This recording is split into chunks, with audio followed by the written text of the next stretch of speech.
तो चलिए अगला वीडियो में हम भूगोल देख लिए थे और इस वीडियो में हम पूरा हिस्ट्री जो महत्वपूर्ण 2025 में जो पूछा जाएगा, 26 में 25 में पूछा जाएगा जो क्वेश्चन हम देखते हैं। चलिए इतिहास में जानते हैं। बिहार के किसान आंदोलन पर एक टिप्पणियाँ लिखें। ये क्वेश्चन अनेक बार पूछे गए हैं हिस्ट्री में कि पूछे कि बिहार में मतलब कि बिहार के किसान आंदोलन पर एक टिप्पणियाँ लिखें। एक बारे में कौन बता सकते हैं इसमें? चलो, बिहार तथा बंगाल के नील उत्पादक किसानों की स्थिति दयनीय यानी कि खराब हो गई थी कि ना, खराब थी। विशेष बिहार में अंग्रेज द्वारा बिहार के कहाँ, वो चंपारण में कि ना, हाँ चंपारण जिला में, चंपारण में अंग्रेज द्वारा कहा गया था कि किसान को अपने भूमि पर 3/20 यानी कि 1 बीघा में 3 कट्ठा कथी नील की खेती करना अनिवार्य है। कौन बोला? अंग्रेज कि ना। इसे हम 3 कट्ठिया व्यवस्था कहते हैं। माने कि 1 बीघा में 3 कट्ठा नील खेती अन्य की करना ही है, और वो कह के देना है, अंग्रेज को दे देना है कि ना। यही 3 कट्ठिया व्यवस्था था, लागू किया गया। किसान जो नील की खेती नहीं करना चाहता था क्योंकि नील की खेती करने पर खेती की उर्वरता शक्ति कम हो जाती थी। यह सब देख वहाँ के बागान मालिक ने माने कि वहाँ था ना, वो बागाने मालिक वो होने था, व्यापारी था, तो वो बोला कि देखो 3 कट्ठे व्यवस्था हम खत्म कर देंगे। कौन? बागान मालिक, कि कुछ हमरा तू सब आमदनी जो तू अंग्रेज के देता है वह कुछ हमरा दो, कि हम 3 कट्ठे व्यवस्था कथी कर देंगे, खत्म कर देंगे। लेकिन वो भी कथी किया, किसान से माने कि कुछ धन ले लिया, लेकिन वह 3 कट्ठे व्यवस्था खत्म न करवाया। कौन? बागान मालिक। फिर बाद में वहाँ के एक जो किसान थे कि ना, कौन? राजकुमार शुक्ल ने यह देखा कि ना ये किसान के साथ बहुत ज्यादा अत्याचार हो रहा है कि ना, अंग्रेजों द्वारा, बागान मालिकों द्वारा। तो वह महात्मा गांधी कथी किया, माने कि चंपारण आने की आग्रह किया। तो शुरू में महात्मा गांधी माने कथी करते थे कि सही में ये बात है कि मजाक है, लेकिन ये बात जब सोचा गौर से कि ना ये तो बहुत बड़का अत्याचार हो रहा है कि ना, पहले महात्मा गांधी जी को चंपारण में आने की सलाह दिए कि ना। फिर महात्मा गांधी यह स्थिति सुनकर कहाँ, चंपारण आए, और चंपारण चंपारण एग्रेरियन कमेटी की गठन करने किया कि ना। माने कि था ना, चंपारण एग्रेरियन यही कमेटी के तहत 3 कट्ठिया व्यवस्था को क्या कर दिया, समाप्त कर दिया। और जिस समय अंग्रेज माने जितना नील की खेती करवाया था, जितना वह धन ले लिया था, उसमें से फिर 25% अंग्रेज कथी कर दिए और वापस कर दिए थे, लौटा दिए थे महात्मा गांधी के कहने पर। माने कि चंपारण एग्रेरियन कमेटी चलाने के पश्चात, और 25% जब वापस कर दिए, तो यही कथी था, बिहार के किसान आंदोलन पर यही टिप्पणी एक था। इतना लिख देंगे, आराम से 5 नंबर मिल जाएगा। बता सकती है संजू, बिहार के किसान आंदोलन पर एक टिप्पणी लिखे। बिहार तथा कस के बोलना है, बोलो। बिहार तथा बंगाल में 3 कट्ठिया व्यवस्था लागू किया गया था। इससे किसानों की स्थिति दयनीय हो गई थी। अंग्रेजों ने किसानों से बोला था कि अपने खेती में 3 कट्ठा नील की खेती करके हमें देना है, लेकिन 1 बीघा में 3 कट्ठा 3/20, हाँ 1/3 यानी कि 1 बीघा में 3 हिस्सा में 1 बीघा में 3 कट्ठा में नील की खेती करके देना है। लेकिन वो किसान लोग नील की खेती करना नहीं चाहते थे, क्योंकि नील की खेती करने से खेत की उर्वरक शक्ति खत्म हो जाती थी।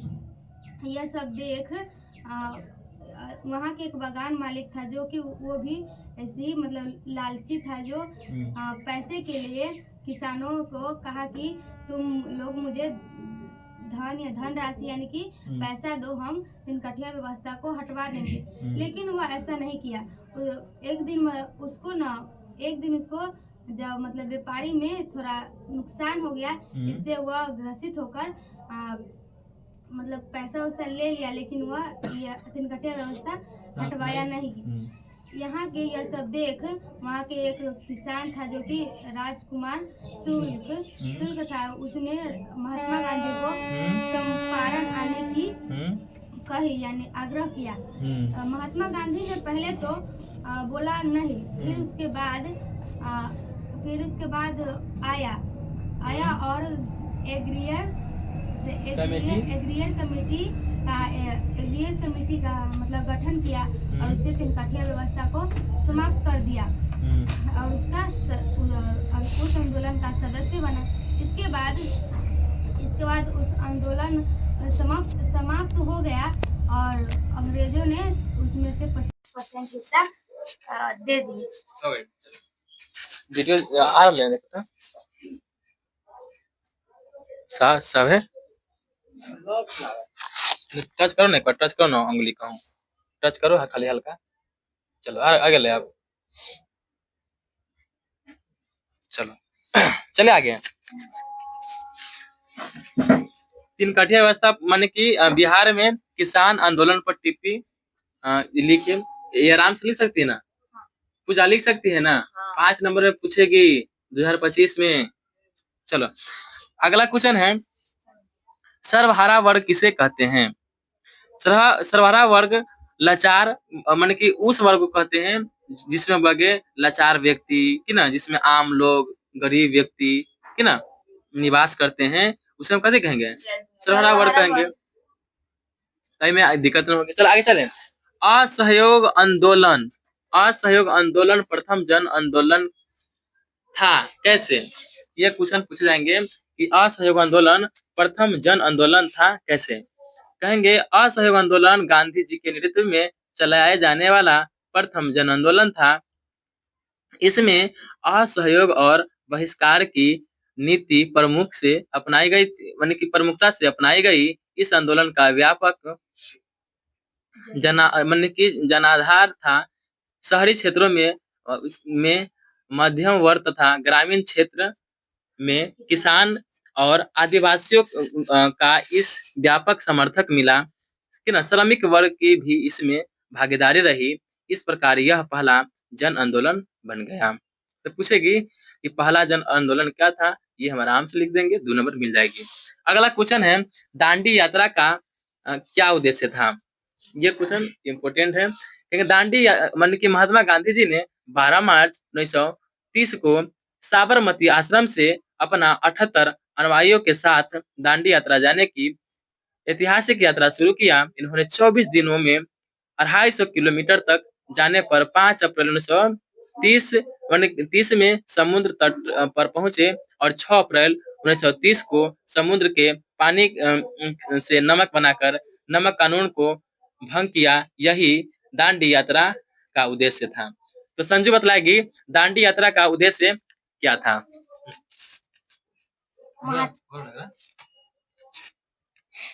महात्मा गांधी जी ने 12 मार्च 1930 को अपने 78 अनुयायियों के साथ साबरमती आश्रम से अपने 78 अनुयायियों के साथ दांडी यात्रा जाने की शुरुआत की। उसने साबरमती आश्रम से जाने की शुरुआत की। उसने 24 दिनों में और 250 पद यात्रा करके किलोमीटर यात्रा करके उसने 5 अप्रैल 1930 को साबरमती आश्रम में पहुंचे। दांडी यात्रा पहुंचे। उसके बाद वह 6 अप्रैल 1930 को समुद्र के पानी से नमक बनाकर नमक कानून का उल्लंघन किया। यही आंदोलन दांडी यात्रा कहा जाता है। मतलब पूजा सर्वहारा वर्ग से किसे कहते हैं, हम लोग बोल सकते हैं। सर्वहारा वर्ग उस वर्ग को कहते हैं जिसमें आम गरीब मजदूर लोग भाग लेते हैं या रहते हैं, उसे सर्वहारा वर्ग कहते हैं। चलो अगला क्वेश्चन है, रेशम मार्ग क्या है? अगला क्वेश्चन है, रेशम मार्ग क्या है? कहेंगे रेशम मार्ग माने कि बहुत दिन पहले सबसे प्रमुख व्यापारिक स्थलीय मार्ग सबसे पहले था ना, बहुत दिन पहले स्थलीय मार्ग से होता था कथी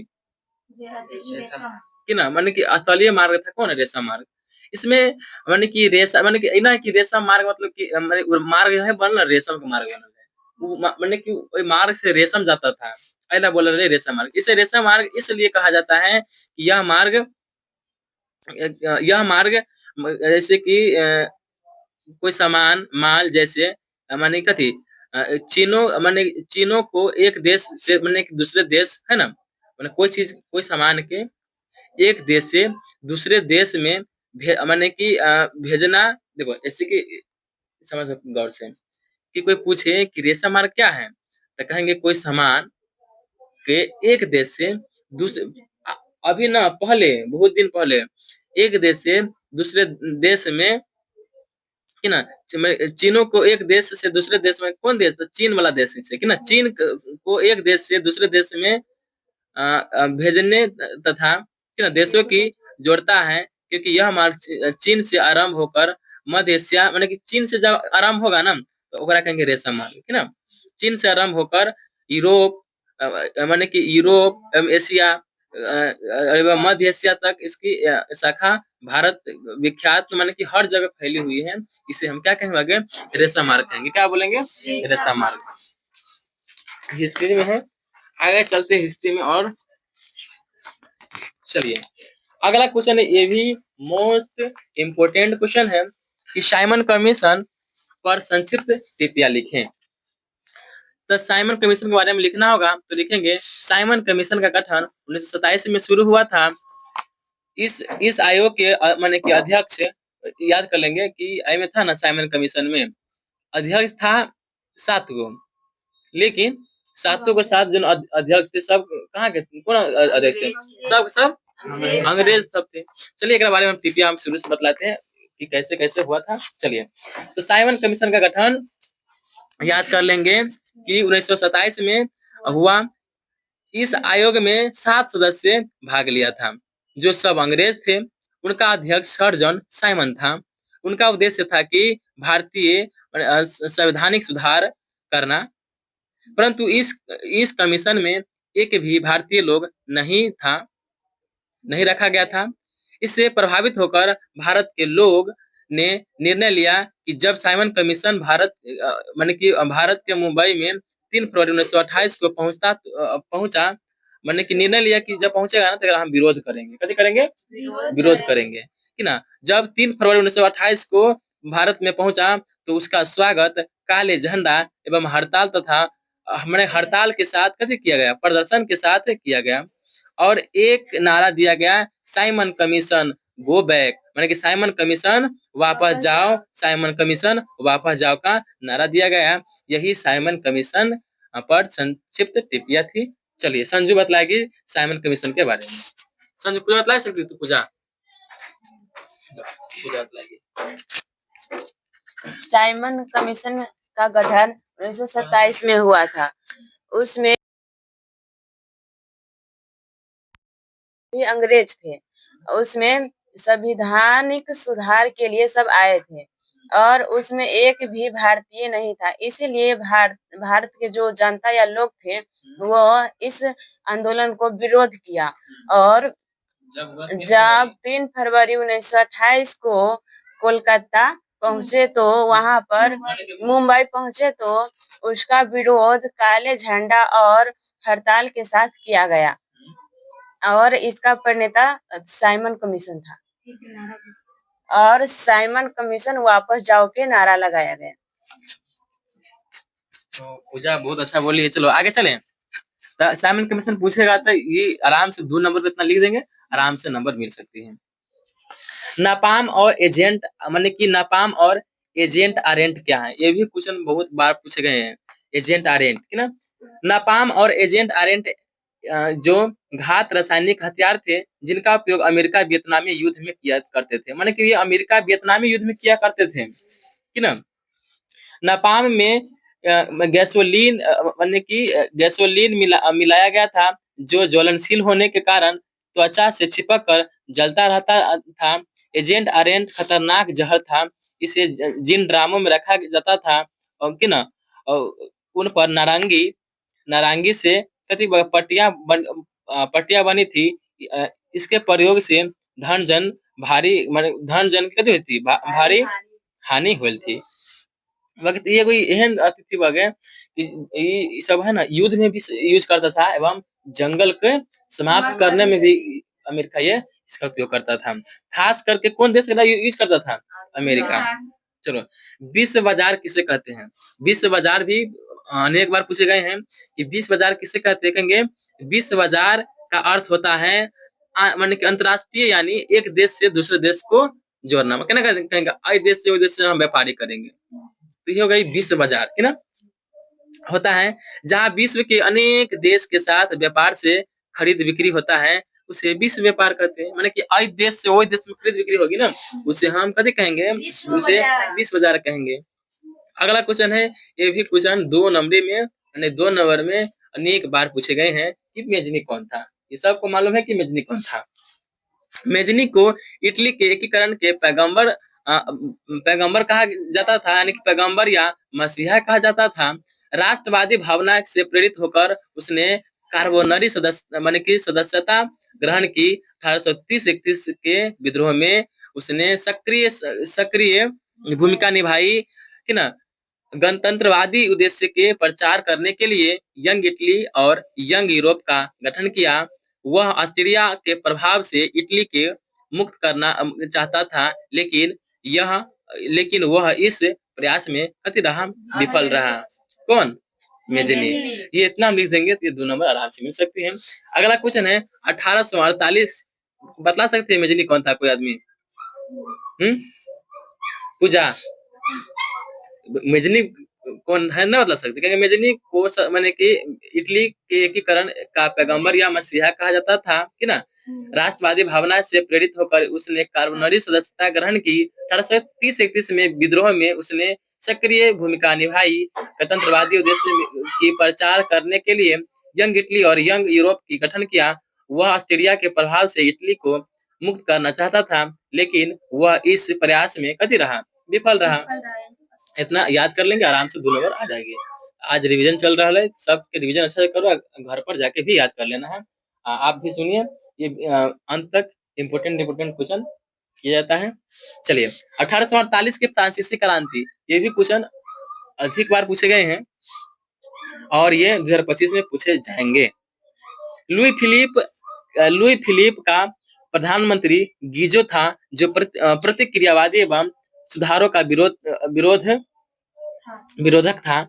सुधारवादी दल का नेता कौन था? थियर्स ने 22 फरवरी 1948 को पेरिस में सुधार भोज का आयोजन किया। राजा ने इस पर रोक लगा दी, अतः पेरिस में विरोधक प्रदर्शन हुए और जुलूस निकाले गए। इस पर पुलिसों ने गोली चला दी, जिससे अनेक लोग मारे गए। कुछ जनता ने लुई फिलिप को गद्दी छोड़कर इंग्लैंड भगाने पर तुल गया और वह इंग्लैंड चला गया कि ना। ये क्वेश्चन भी अनेक बार पूछे जाते हैं। अगला क्वेश्चन है, खूनी रविवार क्या है? खूनी रविवार क्या है? एक बार हमको बताइए।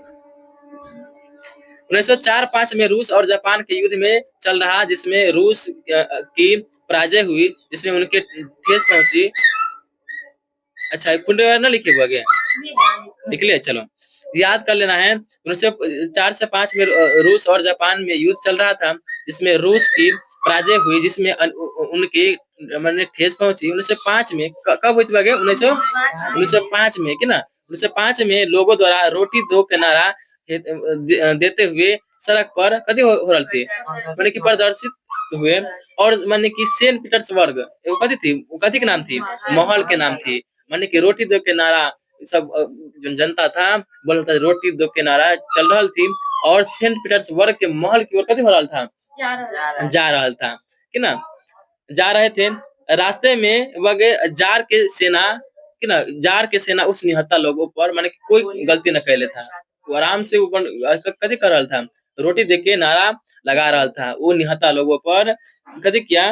गोली की बरसात कर दी। उसमें अनेक लोगों की कथी हो गई? मौत हो गई, कथी मौत हो गई, इसे हम कथी कहेंगे, इसे हम खूनी रविवार कहते हैं, या और क्या कहते हैं, लाल रविवार के नाम से भी जाना जाता है। चलो तो ये बतलाया कि खूनी रविवार क्या है संजू।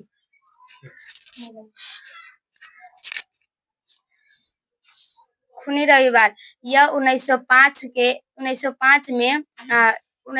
में लोगों द्वारा रोटी दे के नारा लगाते हुए स्थित सेंट पीटर्सबर्ग स्थित महल की ओर जा रहे थे। तभी रास्ते में ही जार के सेना ने इस निहत्थे लोगों पर गोलियां की बरसात कर दी। इससे उन लोगों की मतलब कि मौत हो गई। अनेक लोगों की मौत हो गई यानी कि मारे गए। यह घटना खूनी रविवार या लाल रविवार के नाम से जाना जाता है। यही खूनी रविवार है, तेरे बारे में पूछेगी तो आराम से हम बतला देंगे। चले आगे चले। अगला है भारतीय राष्ट्रीय कांग्रेस की स्थापना कब और कहाँ हुआ था। तो अगला है भारतीय राष्ट्रीय कांग्रेस की स्थापना कब और कहाँ हुआ था, कौन बता सकते हैं, बतला समझो।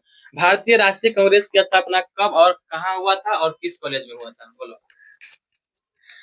भारतीय राष्ट्रीय कांग्रेस का स्थापना 28 दिसंबर 1885 ईस्वी में हुआ था। इसका स्थापना गोकुल दास तेजपाल नारायण कॉलेज में हुआ था। इसका अध्यक्ष आयो हयो था और पहला मतलब महिला अध्यक्ष बेमेश चंद्र बनर्जी था। आयो हयो एवं प्रथम अध्यक्ष तब बेमेश चंद्र बनर्जी, महिला अध्यक्ष एनी बेसेंट। याद कर लेना है कि भारतीय राष्ट्रीय कांग्रेस की स्थापना कब और कहाँ हुआ था। कहेंगे भारतीय राष्ट्रीय कांग्रेस की स्थापना 28 दिसंबर 1885 ईस्वी में मुंबई के गोकुल दास तेजपाल कॉलेज में हुआ था। इसका अध्यक्ष पूछे तो आयो हयूम था एवं प्रथम अध्यक्ष पूछे तो बेमेश चंद्र बनर्जी था। महिला प्रथम अध्यक्ष पूछे महिला में तो एनी बेसेंट थी। इतना हम लिख देंगे भारतीय राष्ट्रीय कांग्रेस के बारे में तो आराम से 2 नंबर मिल सकती है। आगे चले। अगला है असहयोग आंदोलन क्यों स्थगित हो गया। ये सबके मालूम है कि असहयोग आंदोलन क्यों स्थगित हो गया था, मालूम है ना।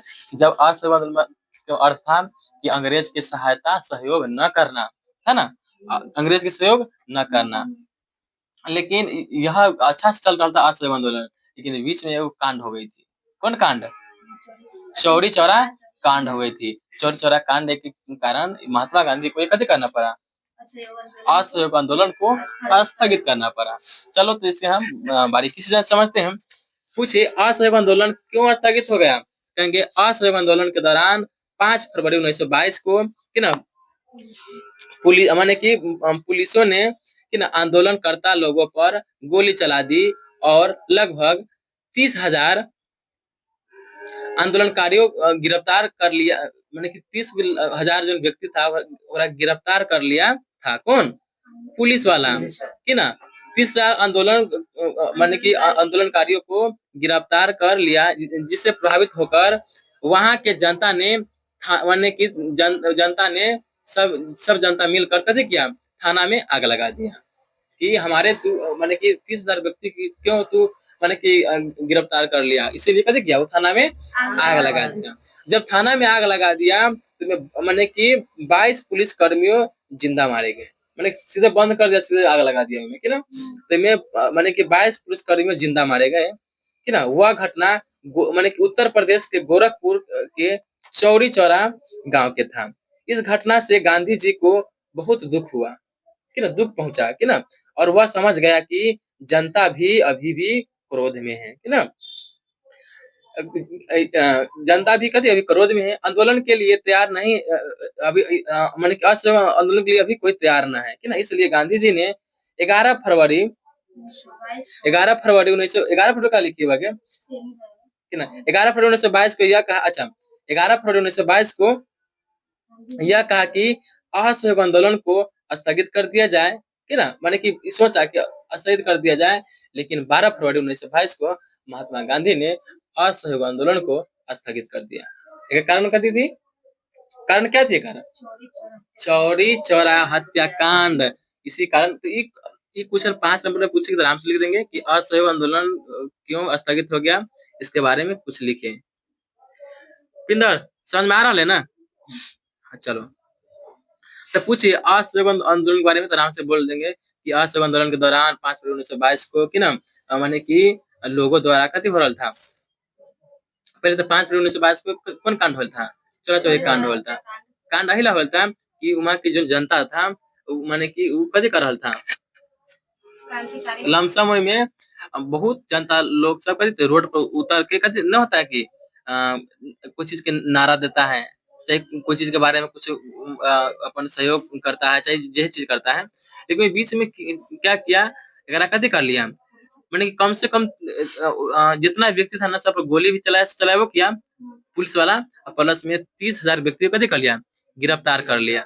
माने कि सब जितना व्यक्ति से सब आंदोलन में जा रहे थे, कोई आंदोलन सब व्यक्ति में जुड़ता है ना आंदोलन में, तो इसमें 30,000 व्यक्ति के कथी किया, कितना आदमी गोली वोली मारा, कितना आदमी कथी किया, गिरफ्तार कर लिया। वही से क्रोध होकर सब जनता सब कथी किया कि पूरा जहाँ था ना थाना गोरखपुर के चौरा चौरी कांड के चौरा चौरी गाँव में आग लगा दिया। आग लगाने से 22 के पुलिसकर्मी की कथी हो गया, मौत हो गया। जब मौत हो गया तो और ये पूरा देश में फैल गया। तो अही लाके बोला कि गांधी जी ये सब है ना अभी सब क्रोधे में है, अभी कोई समझ ही नहीं रहा है, इसीलिए कथी करना पड़ा, असहयोग आंदोलन खत्म करना पड़ा। कब? 12 फरवरी 1922 को। अगला क्वेश्चन है रॉलेट एक्ट से आप क्या समझते हैं? रॉलेट एक्ट से आप क्या समझते हैं? क्योंकि रॉलेट एक्ट 1919 को आया था। यह एक ऐसा कानून है जो किसी को शक के आधार पर गिरफ्तार कर लिया जाता था कि ना, यह बिना वकील, बिना दलील और बिना अपील का कानून था। महात्मा गांधी ने उसे काला कानून भी कहा। क्या कहा गया? महात्मा गांधी किसे काला कानून कहा? रॉलेट एक्ट को। असहयोग आंदोलन कोई बोल सकती है? हैं? पूजा लो पकड़ो, बता पूजा, असहयोग आंदोलन क्यों स्थगित हो गया? असहयोग आंदोलन 5 फरवरी 1922 को मतलब शुरू हुआ था। असहयोग आंदोलन शुरू हुई थी, स्थगित कब हुआ था? स्थगित कि असहयोग आंदोलन के दौरान 5 फरवरी 1922 को जब कांड हुआ थी ना, वही लगा स्थगित होती, इतना बोलो ना। 5 फरवरी 1922 को चौरा चौरी कांड हुआ था। 5 फरवरी 1922 को चौरा चौरी कांड हुआ था। इसमें हुआ यही था कि जब सभी लोग प्रदर्शित कर रहे थे सड़क पर, तो पुलिस वालों ने उस लोगों पर गोली चला दी, आंदोलनकारियों पर गोली चला दी, और उससे गुस्सा होकर वह 30,000 व्यक्ति गिरफ्तार भी कर लिया। उसने 30,000 व्यक्ति को गिरफ्तार कर लिया था। यही सब देख जनता ने जाकर थाना को चारों तरफ से घेर लिया और उसमें आग लगा दी। उसमें लगभग 22 पुलिसकर्मियों की जिंदा मौत हो गई। यही सब देख महात्मा गांधी ने सोचा कि ये लोग अभी गुस्सा में है और इनका मन नहीं है कि असहयोग आंदोलन चलाया जाए। इसीलिए महात्मा गांधी ने 22 फरवरी 1922 को असहयोग 12 फरवरी 1922 को यह आंदोलन स्थगित कर दिया। इतना ही बात याद कर लेवे के हैं।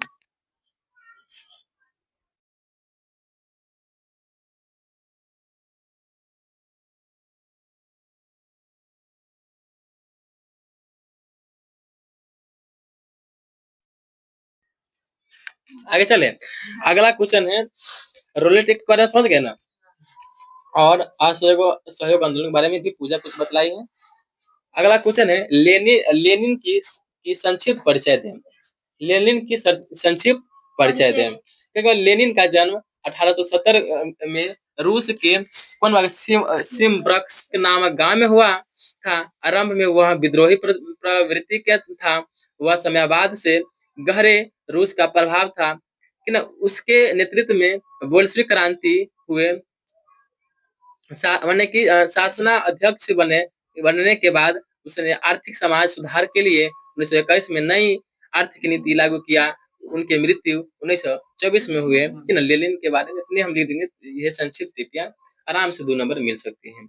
चलिए आगे चलते हैं। चंपारण सत्याग्रह क्या है? कौन बतला सकती है? विक्की बतलाएगा। लो।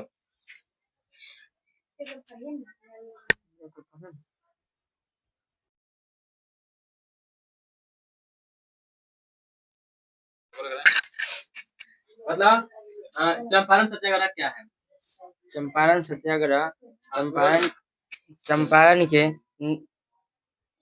नील उत्पादन चंपारण के नील उत्पादन किसानों की स्थिति अत्यंत दयनीय थी। नीलो किसानों गोरे जमींदारों को याद कर लेना है कि चंपारण सत्याग्रह क्या है।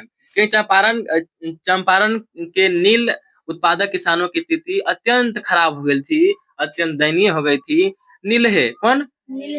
नीलहे नीलहे किसान गोरे जमींदार के अत्याचारों से कथित वगैरह क्षति माने ग्रस्त थे कि ना। इन्हीं में से एक किसान राजकुमार शुक्ल ने किसानों को की समस्या को देखा और कभी क्या महात्मा गांधी को कहाँ बुलाए? चंपारण में बुलाए। और जो चंपारण में जो समस्या थी कि ना, जो जितना वो माने कि अंग्रेज सब ले लिया था कि ना, नील की खेती करवा लिया था उसमें से। फिर बाद में महात्मा गांधी जी के कहने के बाद वो 25% वापस कर दिए। यही चंपारण सत्याग्रह था, चंपारण में हुआ था, इसलिए कहेंगे चंपारण सत्याग्रह। जो बोले थे ना किसान आंदोलन पर टिप्पणियां लिखे, वही वाला है चंपारण सत्याग्रह। वही में ही किसान आंदोलन भेल सबसे पहले। चले आगे चले। जलियांवाला बाग हत्याकांड पर टिप्पणियां लिखे। जलियांवाला बाग हत्याकांड 13 अप्रैल 1919 को हुआ था। इसमें वहां के दो नेताओं सत्यपाल एवं किचलू को गिरफ्तार कर लिया गया कि ना। लेकिन कर लिया गया हाँ, कर लेने के बाद जब दो व्यक्ति जब वहाँ के अच्छा व्यक्ति थे, अच्छा नेता थे, और जब गिरफ्तार कर लेगा तो ठीक से कि नेता के चाहने वाला बहुत व्यक्ति होता है, तो बोला कि देखो इतना अच्छा व्यक्ति है, माने सत्यपाल एवं किचलू गिरफ्तार कर लिया कि ना। कर लेने के कारण लोगों ने जलियांवाला बाग में कभी किया, कोई योजना बनाया कि कैला गिरफ्तार कर लिया है, कि योजना बनाएगा कि आपके नगरा कभी करना होगा कि जो गिरफ्तार कर ले तो कहना छोड़ेगा। तो योजना बनाइए रहा था कहाँ? पंजाब के अमृतसर के जलियांवाला बाग में ना। योजना माने कि सब शांतिपूर्वक सभा हो रहे थे। इसी बीच जनरल आंगवागे डायर ने बिना चेतावनी को उस सभा में गोलियां चला दी, जिसमें हजारों लोगों मारे गए। यही कांड है ना, यही कांड का थी जलियांवाला हत्याकांड कहलाई। तो कोई पूछे कि जलियांवाला बाग हत्याकांड पर टिप्पणियां लिखे, तो ये बहुत कभी सिंपल है। ये 2 नंबरी में माने कि बार-बार पूछ जाते हैं। तो कौन मतलब है कि जलियांवाला बाग हत्याकांड के बारे में मतलब समझो। जलियांवाला बाग हत्याकांड 13 अप्रैल 1919 को हुआ था। इसमें यह हुआ था कि वहाँ के दो नेता, एक डॉक्टर सत्यपाल नारायण और एक किचलू था, जो जिसको गिरफ्तार कर लिया था। इससे वहाँ के लोगों ने एक आयोजना किया, जो आयोजना जलियांवाला बाग में हो रहा था। इसी बीच रॉलेट ओ डायर ने सभी अपने सैनिकों से फायर कहकर उसमें गोलियां चला दी, जिससे कि उसमें हजारों लोगों की मौत हो गई। यही हत्याकांड जलियांवाला बाग हत्याकांड के नाम से जाना जाता है। ये क्वेश्चन अनेक बार पूछा जाता है कि ना। आगे चले। जलियांवाला बाग हत्याकांड का समझ गए। अगला क्वेश्चन है, चलो अगला क्वेश्चन है औद्योगिकरण ने मजदूरों की आजीविका को किस तरह प्रभावित किया? माने कि औद्योगिक खुलने से कभी हो गया, जो मजदूर की जो था अपना जो था ना, मान कि जैसे था ना, पहले पहले तो औद्योगिक खुला था तो मजदूर अपना मेहनत करके रुपया कमा लेता था, मजदूरी मिल जाता था। अब फैक्ट्री खुलने से उतना मजदूरी न मिलता है। माने कि आई वो टीपीआई बोलता है लिखने के लिए, कहता है कि औद्योगिकरण ने मजदूरों को आजीविका को किस तरह प्रभावित किया? कहेंगे औद्योगिकरण आने से बड़े बड़े कारखाना तथा उद्योग की स्थापना हुए। इसमें गरीब की छोटे पैमानों का उद्योग है ना टिक नहीं सका। माने कि जब फैक्ट्री जहाँ खुलेगा तो छोटका कौन जाएगा देखे कि ना। माने कि छोटका मान लो बेच रहे 20 रुपया में अपना हाथ से बना के, अब फैक्ट्री बेच ले 10 रुपया, तो आदमी कौन चाहेगा ये वाला लेना कि फैक्ट्री वाला? इसमें वगे औद्योगिकरण आने से बड़े कारखाना तथा उद्योग की स्थापना हुई इसमें गरीब के छोटे पैमानों का माने कि उद्योग टिक नहीं सका। सामाजिक भेदभाव की शुरुआत हुआ। औद्योगिक ने मजदूर और गरीब की आजीविका इस प्रकार नष्ट भ्रष्ट किया कि उसके पास उपयोगी वस्तु खरीदने के लिए पैसा नहीं था। माने कितना स्थिति खराब हो गई थी गरीब की कि पैसा न था। तब मान लो का फैक्ट्री जब खोल ले हैं तो फैक्ट्री में थोड़ी ना सब मशीन से काम होता है ना। तो मैं मान लो कि अब बोला कि देखो जो आदमी में काम करेगा ना तो हम इतना काम करवाएंगे, हम इतने रुपया देंगे। आदमी के मजबूरी में जाना पड़ता था जाना कि ना उस समय कि ना। तब उन्होंने काम ढूंढने लगा। जब आप तो कर मान लो कि हम जो कुटीर उद्योग है वही से हम हाथ से बना के बेचते थे। अब वो चीज छीन लिया तो हम कभी करेंगे, कहाँ से खाना खाएंगे। अब फैक्ट्री पर रास्ते रहना होगा। तब काम ढूंढने लगा कि कौन काम करे कि ना। तब उन लोगों ने काम ढूंढने लगे। काम तो मिला लेकिन उद्योगों में परिश्रमिक ज्यादा करना पड़ता था और वेतन बहुत कम था कि ना, कम देते थे। इस कारण मजदूरों की आजीविका प्रभावित हुआ कि ना। तो यही था औद्योगिकरण ने मजदूरों पर की आजीविका कैसे छीन ली थी। ये क्वेश्चन पूछी जाती है, कुछ क्वेश्चन पूछे कि औद्योगिकरण ने मजदूरों की आजीविका को किस तरह प्रभावित किया, बतलाएं। बता सकती है अभी संजू? चलो बतला सकती है, बतला। औद्योगिक क्रांति में आने से बड़े बड़े कारखाने उद्योग खुलने लगे, जिससे कि मजदूरी की छोटी पैमाने का उद्योग टिक नहीं सका और वह मतलब कि टिक नहीं सका। इससे प्रभावित होकर मजदूरों ने मतलब कि काम ढूंढना स्टार्ट किया। काम ढूंढने के बाद उसे काम तो मिल रहा था, लेकिन फैक्ट्रिकों में काम यानी कि परिश्रम ज्यादा करना पड़ता था और उसे पैसा यानी कि वेतन कम मिलते थे, जिससे कि उसकी मतलब कि भरण पोषण उतना अच्छा से नहीं होता था। इसी प्रकार में औद्योगिक क्रांति मजदूरों की आजीविका को मतलब कि प्रभावित कर दिया। क्वेश्चन पूछेगी, तुमने बतलाएगा तू इटली के बारे में है? बतला तो वियना सम्मेलन कब हुआ था? बतला तो संजय।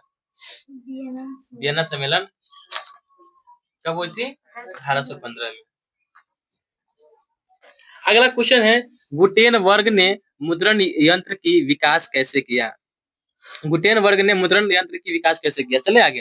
तो गुटेनबर्ग ने कि ना जैतून पढ़ने की मशीन को कि ना आधार बनाकर प्रिंटिंग प्रेस का शुरुआत किया।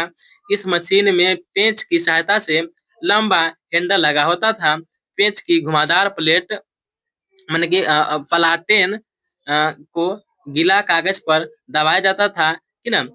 सांचे की माने जो उपयोग कर अक्षरों की माने की जो थी ना धातु की, पहले धातु पर अक्षर लिखा जाता था, सीधे कोई कागज पर नहीं कस के जा दिया करता था कि ना।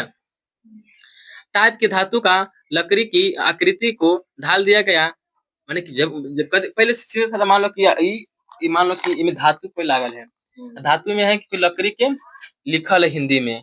अगर अब छापे गए ना तो पहले अगर हल्का कुछ न कुछ गीला कर देगा, हल्का हल्का अब कुछ न कुछ करे करेगी, कोई इंक या कोई मात्रा लगा देगी, एना पेन से रख देगी, कस के जा देगी। जाते की तो ना गाँव में देखती है मेला सब में तो देखती है एना मेहंदी के लिए ना लाल लेगा ना हाथ से छाप देगी, तो मेहंदी ना हाथ में पड़ जाती है। उसी प्रकार था कि अक्षर जो लिखना है वो एक ऊपर कभी करता था, काट काट के लिखना पड़ता था। एगो पर लिखा गई हमारे छापे के 50 पेज, तो एक बेर एगो पेज, दो बेर दूगो पेज, तीन बेर तीन पेज ऐसे छपती थी। तो ये ना पहले था स्टार्ट। फिर होते होते कथी हो गई, बाद में मशीन का आविष्कार हुआ और कथी गुटेनबर्ग में मुद्रण ओकरा बाद कथी हो गई, तो कागज का कथी मुद्रण यंत्र की भी विकास होने लगी है ना। आगे चलने आगे देखना है क्वेश्चन में, मुस्लिम लीग का क्या उद्देश्य है? कि ना क्वेश्चन ये भी पूछे जाएंगे कि मुस्लिम लीग का क्या उद्देश्य है। कि मुस्लिम लीग की स्थापना 30 दिसंबर 1906 को हुआ था कि ना। इसका उद्देश्य पूछेगा कि मुस्लिम लीग कब आया था? 1906 में। मुस्लिम लीग भारत में कब आया था? मुस्लिम लीग कब हुआ था? 1906 में। मुस्लिम लीग की स्थापना 30 दिसंबर 1906 को हुआ। इसका उद्देश्य था कि मुस्लिम की हितों की रक्षा करना। इनकी नींव नींव ढाका के नवाब कथी कौन मोहम्मद खान ने मोहम्मद खान ने रेखी थी कि इसका उद्देश्य मुसलमान माने कि था कि मुस्लिम लीग में ये था कि मुसलमान के हितों में कि ना मुस्लिम के बारे में कि ना मुसलमानों को माने कि सरकारी सेवा में उचित स्थान दिलवाना एवं माने कि न्यायाधीश के पद पर कथी करना मुसलमानों को जगह दिलाना यही सब कथी थी मुस्लिम लीग था।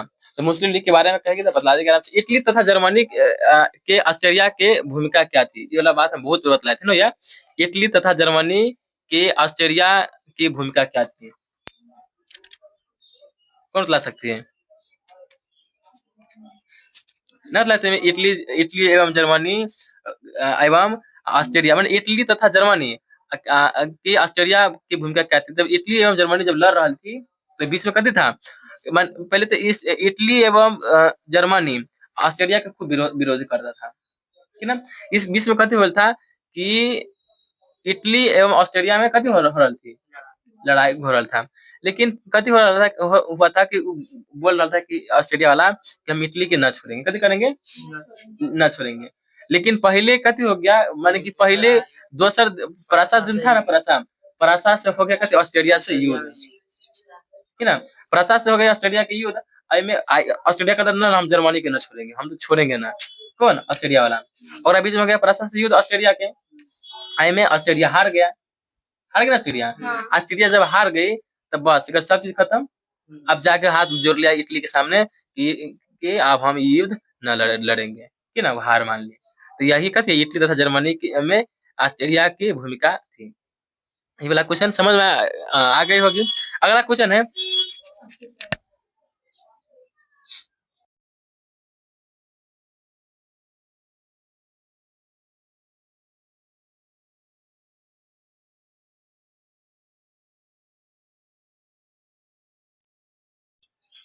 आर्थिक संकट से आप क्या समझते हैं। कोई पूछे कि आर्थिक संकट से आप क्या समझते हैं, कहेंगे अर्थतंत्र में आने वाली वैसी स्थिति उसके तीनों आधार कृषि उद्योग व्यापार का विकास अवरुद्ध हो जाए जिससे लाखों लोगों बेरोजगार हो जाए, बैंक और कंपनी का माने कि दिवाला निकल जाए कि ना, तथा वस्तु और मुद्रा दोनों की कोई कीमत न रह जाए, उससे हम आर्थिक संकट कहते हैं कि ना। आर्थिक संकट उस समय कहेंगे बगे जो समय बहुत आदमी बेरोजगार हो गए हैं, बैंक के निवाला निकल गए। समझ आओ जब आदमी बेरोजगार तो बैंक कथी होगा कि बैंक चलती केकरा से, हमरे से बैंक चलती है। जब आदमी बेरोजगार है तो बैंक चलेगी, तो यही कथी कहलाएगी आर्थिक संकट कहलाता है, आर्थिक संकट कहलाता है। अगला क्वेश्चन है कार्ल मार्क्स के बारे में संक्षिप्त परिचय दें। इसके बारे में संजू बतलाएगी कि ना। कार्ल मार्क्स के बारे में संक्षिप्त विवरण दे। कार्ल मार्क्स का जन्म 5 मई 1818 को जर्मनी में राइन प्रांत के ट्रियर नगर में हुआ था। यह यहूदी परिवार का था, मैंने कि यहूदी परिवार में जन्म हुआ था कि ना। इसका पिता का नाम हेनरी मार्क्स था जो माने कि प्रसिद्ध वकील था। उन्होंने बोन विश्वविद्यालय में विधि की शिक्षा ग्रहण की। 1936 कौन कार्ल मार्क्स ने 1936 में बर्लिन विश्वविद्यालय चले गए कि ना। वहां जाकर के ना उन्होंने माने कि जाकर 1943 में उन्होंने अपने बचपन के ना 1943 में उन्होंने अपने बचपन की मित्री जेनी से कभी किया विवाह कर लिया। पेरिस में जेनी से शादी भी कर लिया। कौन कार्ल मार्क्स। कार्ल मार्क्स के बारे में टिप्पणी लिखी तो ये ना बोलेंगे। पेरिस में 1844 में फ्रेडरिक एंगल्स से रखा थी वहां मुलाकात हुआ। उन्होंने एंगल्स के साथ मिलकर 1948 में एक घोषणा पत्र प्रकाशित किया जिसे मगर घोषणा पत्र प्रकाशित किया जिसे आधुनिक समाज का जनक कहा जाता है। फिर उन्होंने 1867 में दास कैपिटल पुस्तक की रचना किया कि ना, जिसे संविधान का बाइबल कहा जाता है। क्या कि संविधान का बाइबल किसे कहा जाता है, तो दास कैपिटल के लेखक कौन है, तो कहेंगे कार्ल मार्क्स। कार्ल मार्क्स के बारे में संक्षिप्त टिप्पणियां बतलाए संजू। कार्ल मार्क्स का जन्म 5 मई 1818 ईस्वी में हुआ था। इसका जन्म यहूदी परिवार में हुआ था। इसका पिता का नाम हेनरी मार्क्स था। वह जो प्रसिद्ध वकील थे, उन्होंने बाद में चलकर ईसाई धर्म अपना लिए थे। कार्ल मार्क्स जो कि बोन विश्वविद्यालय में शिक्षा ग्रहण कर रहे थे, उन्होंने बाद में चलकर 1943 में बर्लिन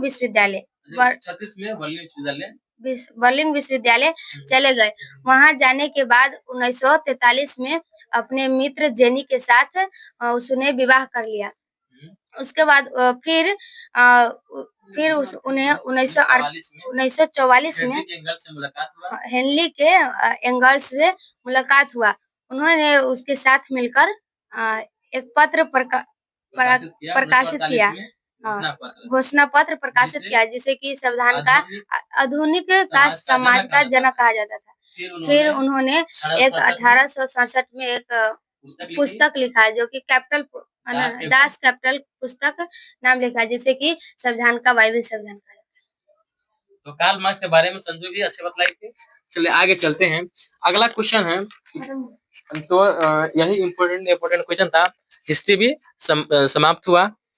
चलो बंद करो विकी, फिर टच करो।